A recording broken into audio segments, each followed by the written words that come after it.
नमस्कार दोस्तों, आज हम एक बेहद सीरियस विषय पर बात करेंगे और बात जो है वो सुरक्षा से संबंधित है, सिक्योरिटी से संबंधित है। बात करने की आवश्यकता क्यों है? क्योंकि शायद आप जानते हो या हो सकता है कि आप इस बात को लेकर कॉन्शियस ना हो कि आज हम जिस टाइम में रह रहे हैं, इस समय को हम कह सकते हैं कि we are living in the age of third world war.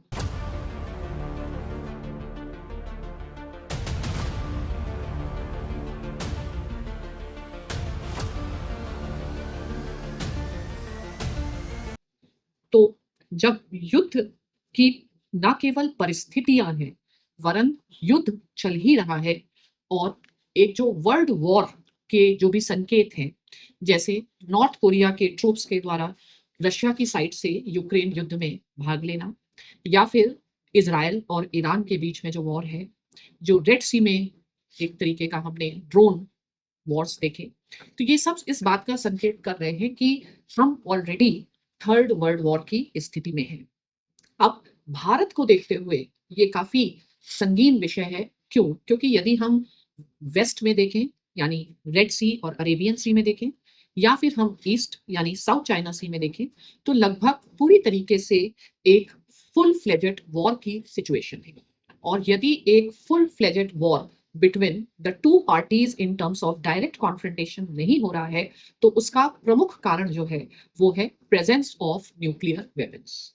तो क्वेश्चन ये है कि ये जो न्यूक्लियर वेपन्स हैं, क्या ये हमें सुरक्षा प्रदान कर सकते हैं वर्तमान परिस्थितियों में, या साथ ही साथ क्या हमें इस समय किसी ना किसी रूप में फिर से जो डिसआर्मामेंट का मूवमेंट है उसको लेकर के आगे बढ़ना चाहिए?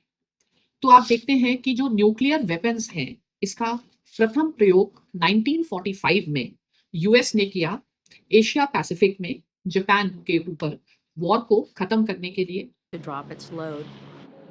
It could not get a visual because of the clouds, so they ended up going to their secondary target. At 11:02 a.m., the B-29 dropped an atomic bomb on Nagasaki. और उसके पश्चात आज तक हमने न्यूक्लियर वेपन का use नहीं देखा। और ध्यान देने वाली बात यह है कि हमने केवल यूज ऑफ न्यूक्लियर वेपन देखा है, हमने न्यूक्लियर वॉर नहीं देखी। और यदि हम न्यूक्लियर वेपन से संबंधित बात कहें, तो इसका जो एक इवोल्यूशन है उसको 3 चरणों में विभाजित किया जा सकता है।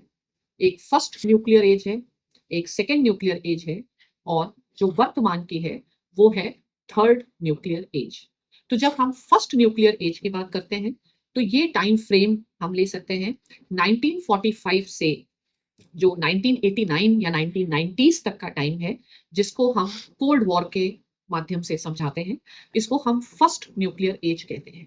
अब ये जो फर्स्ट न्यूक्लियर एज था, ये एज ऑफ स्ट्रेटेजिक स्टेबिलिटी भी है। क्यों है स्ट्रेटेजिक स्टेबिलिटी? क्यों? क्योंकि बाइपोलर वर्ल्ड ऑर्डर है और दो प्रमुख देश या सुपर पावर्स के बीच में ही ये एक न्यूक्लियर गेम चल रहा था। और यदि अंतरराष्ट्रीय राजनीतिक सिद्धांत के वास्ते से बात की जाए, तो केनेथ वॉल्स या मीर शाइमर जैसे जो विचारक हैं, वो ये मानते हैं कि जो द्विध्रुवीय व्यवस्था होती है, वो सबसे अधिक स्थायित्व की व्यवस्था होती है, वहां पर स्ट्रेटेजिक स्टेबिलिटी है। अब 90s के बाद सेकंड न्यूक्लियर एज स्टार्ट होती है, और इस एज को हम मान सकते हैं टिल 2010 या 16। 2016 ऑनवर्ड्स हम देखते हैं कि एक बहुत बड़ा चेंज, टेक्नोलॉजिकल चेंज देखा जा रहा है, जो डिटरेंस का कॉन्सेप्ट है उसके ऊपर एक बहुत बड़ा प्रश्न चिन्ह लगाता है। तो अब ये जो सेकंड न्यूक्लियर एज है, उसमें जो न्यूक्लियर पॉलिटिक्स है वो वेस्टर्न कंट्रीज से हट के जो नॉन वेस्टर्न वर्ल्ड है उधर शिफ्ट करती है। भारत, पाकिस्तान 1998 में de facto nuclear weapon state बनते हैं। इसके साथ साथ नॉर्थ कोरिया तथा ईरान के ऊपर भी एक प्रश्न है कि जो ईरान है वो न्यूक्लियर वेपन कैपेबिलिटी को डेवलप कर रहा है। यानी एक तरीके से जो न्यूक्लियर फील्ड है वो कैसी बन रही है, वो मल्टीपोलर बन रही है। मल्टीपोलैरिटी में स्ट्रेटेजिक स्टेबिलिटी पर एक प्रश्न उठता है। क्यों?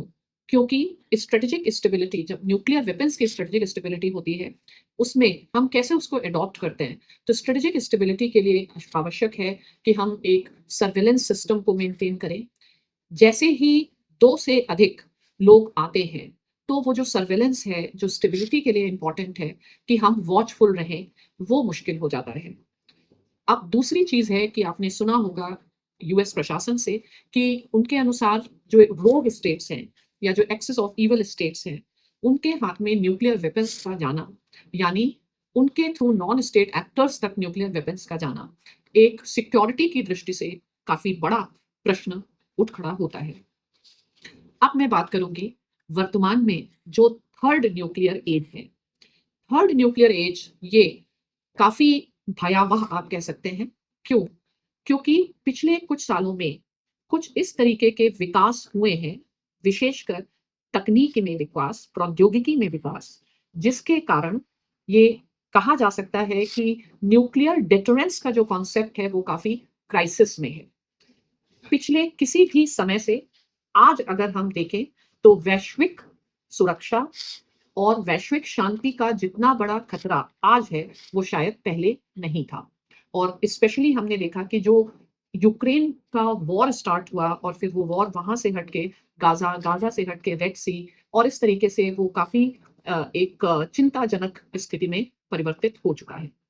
दूसरी खास बात ये है कि यदि हम बायलैटरल ट्रीटीज़ देखते हैं, आर्म्स कंट्रोल ट्रीटी, तो वर्तमान में सिर्फ़ एक ही बायलैटरल ट्रीटी एनफोर्स्ड है, जो न्यू स्टार्ट ट्रीटी है, जो 2026 में समाप्त हो जाएगी।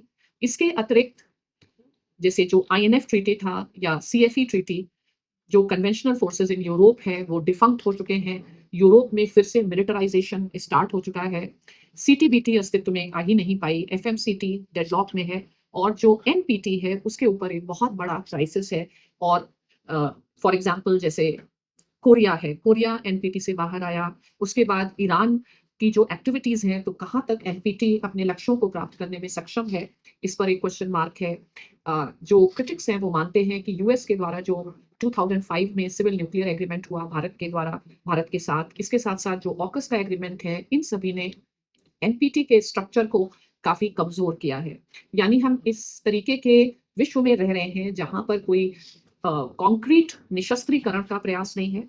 हाल-फिलहाल में अराउंड 2021 में एक ट्रीटी आई थी, treaty on the total prohibition of nuclear weapons, जो यूएन जनरल असेंबली के द्वारा आई, परंतु एक भी न्यूक्लियर वेपन स्टेट उस ट्रीटी का हिस्सा नहीं है। ना तो बायलैटरल फ्रेमवर्क्स हैं, ना मल्टीलैटरल फ्रेमवर्क्स हैं, और साथ ही साथ जो संपूर्ण विश्व है, वो न्यूक्लियर वॉर की स्थिति में आगे बढ़ रहा है। न्यूक्लियर डिटरेंस में हम 2 इंपॉर्टेंट कॉन्सेप्ट्स देखते हैं। पहला है डिटरेंस बाय डिनायल और दूसरा है डिटरेंस बाय पनिशमेंट। तो डिटरेंस बाय डिनायल आरंभ में था जब यूएस के पास ही केवल न्यूक्लियर वेपन्स थे। जब यूएसएसआर ने एक स्ट्रेटेजिक पैरिटी एस्टैब्लिश कर दी, तो डिटरेंस बाय पनिशमेंट या सेकंड स्ट्राइक कॉन्सेप्ट आ गया। लेकिन आज के समय फिर से डिटरेंस बाय डिनायल की तरफ जो विश्व है, वो बढ़ रहा है। और आज हम डिटरेंस बाय डिनायल का मतलब है कि हम फर्स्ट स्ट्राइक कैपेबिलिटीज की ओर बढ़ रहे हैं, और लगभग हर देश जो भी न्यूक्लियर वेपन संपन्न है, वो इस डायरेक्शन में बढ़ रहा है। तो न्यूक्लियर डिटरेंस को डिस्टेबलाइज क्या करता है? कुछ टेक्नोलॉजिकल डेवलपमेंट्स जो हैं, वो आपको ध्यान में रखने होंगे। पहला टेक्नोलॉजिकल डेवलपमेंट जो न्यूक्लियर डिटरेंस को अनस्टेबल कर देता है, वो है मिसाइल डिफेंस। यानी यदि आप मिसाइल डिफेंस सिस्टम बना रहे हैं, तो इसका मतलब है कि आप एक व्यवस्था बना रहे हैं जिससे दूसरे की जो मिसाइल है, वो आप तक ना पहुंचे। अब यदि आप अपने तरफ सुरक्षा का घेरा बना लेते हैं, यानी आप आगे जाकर के फर्स्ट यूज के प्रति प्रेरित हो सकते हैं।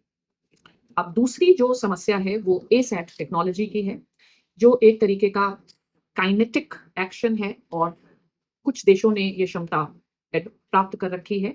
और इससे जो एक सैटेलाइट सिस्टम है, कमांड एंड कंट्रोल का या सर्विलेंस सिस्टम है, वो खत्म हो जाता है, क्योंकि हमारी जो सेकंड स्ट्राइक कैपेबिलिटीज हैं, वो इसी सैटेलाइट सिस्टम पर बहुत ज़्यादा आधारित हैं। पर यदि कोई देश जैसे चाइना है, इंडिया है, या और भी कोई भी देश एसैट कैपेबिलिटीज को बढ़ाते हैं, तो इसका मतलब है कि उनका लक्ष्य ऐसा हो सकता है कि ये जो सैटेलाइट नेविगेशन सिस्टम है, इसे समाप्त किया जाए, जिसके कारण जो देश है वो अपनी जो सेकंड स्ट्राइक की कैपेबिलिटीज हैं वो टाइमली नहीं ले सकता है। कुछ अन्य टेक्नोलॉजीज जिन्हें हम फोर्थ इंडस्ट्रियल रेवोल्यूशन कहते हैं, जैसे कि साइबर टेक्नोलॉजी। तो साइबर टेक्नोलॉजी को एक पुअर मैन्स न्यूक्लियर वेपन कहा जाता है। क्यों? क्योंकि हमारा जो सेकंड स्ट्राइक कैपेबिलिटी है वो बहुत कुछ कंप्यूटर्स के ऊपर बेस्ड है, लेकिन अगर साइबर अटैक के द्वारा पूरा कंप्यूटर सिस्टम इम्पैक्ट होता है तो ये जो कैपेबिलिटी है उस पर एक क्वेश्चन मार्क लगेगा, यानी टेम्पटेशंस फॉर फर्स्ट स्ट्राइक बढ़ते हैं। ऐसे ही हम बात कर सकते हैं आर्टिफिशियल इंटेलिजेंस की। यदि हमारे जो इक्विपमेंट्स हैं वो आर्टिफिशियल इंटेलिजेंस पर बेस हैं और धीरे-धीरे, उसका मतलब क्या है कि ह्यूमन कंट्रोल और ह्यूमन इनिशिएटिव के लिए जो स्पेस है वो काफ़ी कम होता जा रहा है।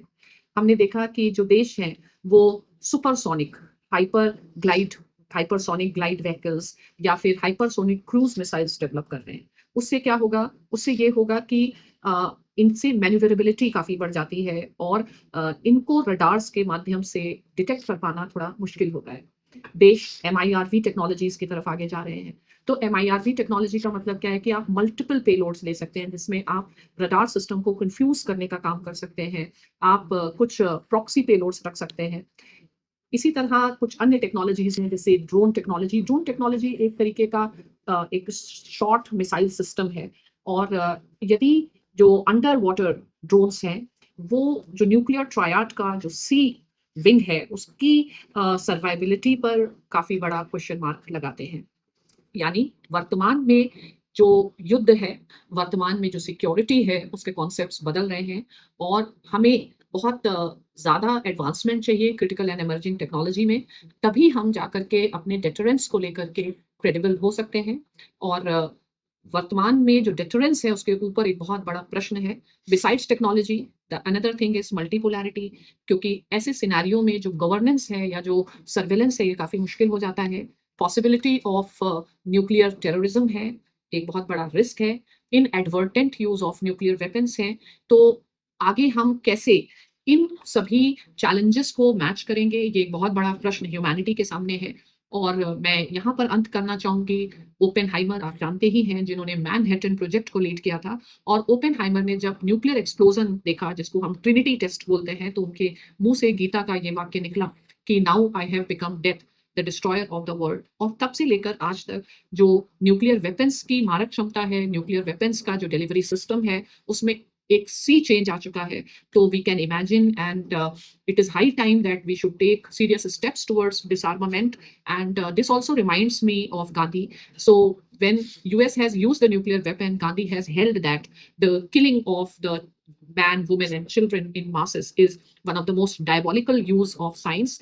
And he said that the only thing the nuclear weapons cannot kill is non-violence. Means the only road ahead is peace and non-violence. So what do you think about the state of security at present? And don't you think that there is a need to revive the movement for disarmament?